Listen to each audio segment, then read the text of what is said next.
A two-play, 94-yard drive for the Holy Family Tigers, and Jonathan Gary took it up the right sideline and was gone. He got by a couple of beat diggers. Bruce Melendez had the last chance to get him at midfield. He slipped out of that tackle, and that was it. Extra point was no good. And Holy Family, again, Dave, just a one big play. Other than that, the beat digger defense has shown up tonight. Yep, they sure have, but it's the same kind of problem that we had last week against Fort Morgan, where those big plays just kind of chewed us up, even though we were playing pretty good football. And to kick it off will be Jonathan Gary, as Holy Family leads 9-0. The Beat Diggers have yet to lead this season, but we're only 2 games in. A high kick headed towards the end zone, fielded by Hanson at the 1, running straight ahead to the 10, spins back to the inside of the 15, and he's taken down at around the 20-yard line. Boy, it took about 4 Tigers to bring him down. A return of around 19 yards, and the Beat Diggers, with 9:58 to go in the second, will take over from there. Boy, it was like Shea was bound and determined to run that thing back, because he broke about 3 tackles before one of the kids shot through and just put his helmet right in the middle of Shea's chest and took him over backwards. Beat Diggers start from their own 19-yard line. Let's see if they can control the ball right now. Control the clock. As Eric Garcia sprints onto the field, trailing 9-0. Boy, it's a shame, Dave, that he got away. Tell you, that changes the whole game at this point. But it's still early, so if the Beat Diggers can keep it at 9-0 or perhaps even score and draw closer, then they'd be looking good going into the locker room. 1st and 10 at the 19. Garcia to hand it off at a huge hole up the middle, spinning across the 25, and still on his feet to the 32 is Tanner Morrow, a gain of 13 before the tackle was made by Nate Golter. It's a Beat Digger first down. That was hard running by Tanner Morrow. You bet. And on his last 3 carries, he's had carries of 14, 1 yard, and then a 13-yard carry. So you can see Tanner's picking up some confidence. Well, I'll say that was outstanding. 1st and 10 for the Beat Diggers at their own 32-yard line. Garcia that time is going to keep the football himself. Looks like a busted play. He'll run towards the sideline and run out of bounds. And he's out of bounds at around the line of scrimmage, which is actually an excellent play considering that there was definitely confusion there for this inexperienced Beat Digger team.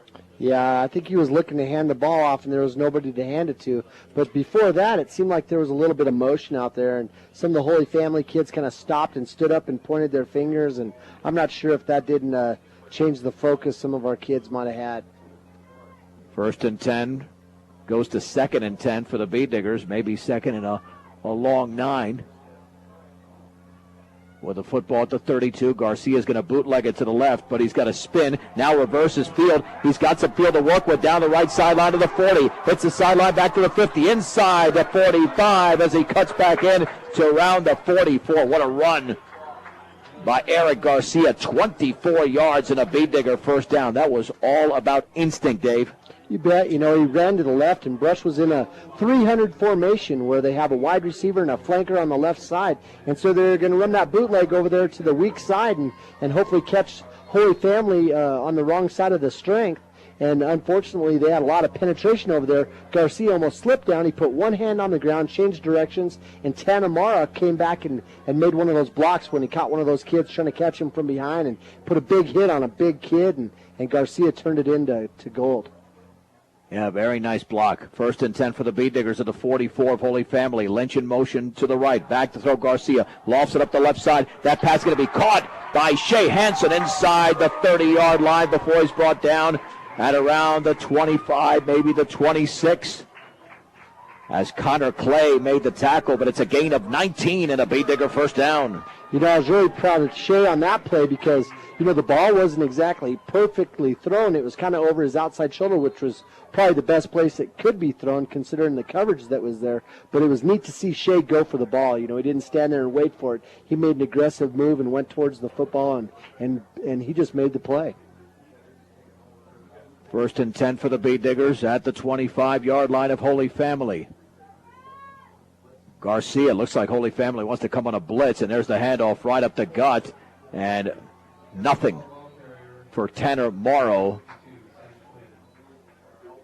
Sam Quinn makes the tackle, and that's because it did appear to be a blitz by Holy Family. Yeah, Morrow's on the roster here. It's got him down as 150 pounds, and I doubt it.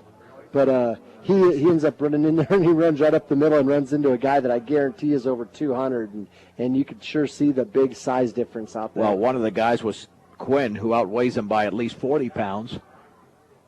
7:55 to go in the second quarter. Holy Family leads Brush by a score of 9-0.